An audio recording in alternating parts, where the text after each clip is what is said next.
बेकायदेशीर बांधकाम केलेल्या इमारतींच्या झालेल्या खरेदी विक्री व्यवहारातून होणाऱ्या आर्थिक नुकसानास संबंधित नागरिकच जबाबदार असणार आहेत, असं स्पष्टीकरण पालिका प्रशासनानं केलंय। महापालिकेतील 4 अधिकाऱ्यांनी 96 बेकायदेशीर बांधकाम परवाने दिले आहेत। या 4 जणांवर गुन्हा दाखल झाला आहे। महापालिकेनं या 96 मिळकतींची यादी जाहीर केली होती।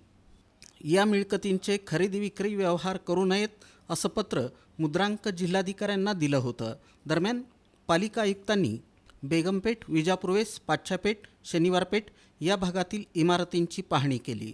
या पाहणीवेळी पाच्छापेठ आणि शनिवारपेठ भागातील इमारतींच्या 4 फ्लॅटच्या खरेदी विक्रीचे व्यवहार झाल्याचं सांगण्यात आलं।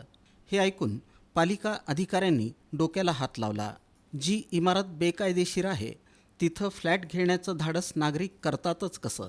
बेकायदेशीर व्यवहार करणाऱ्या बिल्डर्सची मानसिकता कोणत्या प्रकारची आहे असा सवाल अधिकाऱ्यांनी उपस्थित केला। शनिवार पेठेतील खुदाबक्ष बागवान या व्यक्तीचं नाव वेगवेगळ्या इमारतींच्या बांधकामात आणि व्यवहारात आढळून आला आहे।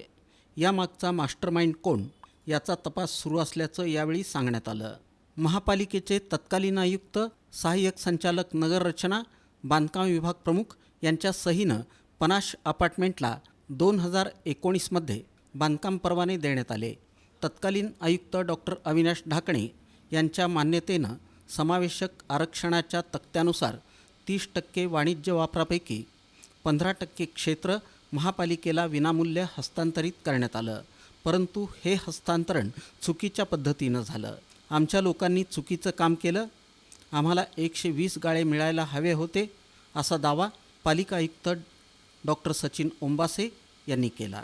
महापालिकेनं बेकायदेशीर ठरवलेल्या इमारतींची यादी जाहीर केलेली आहे।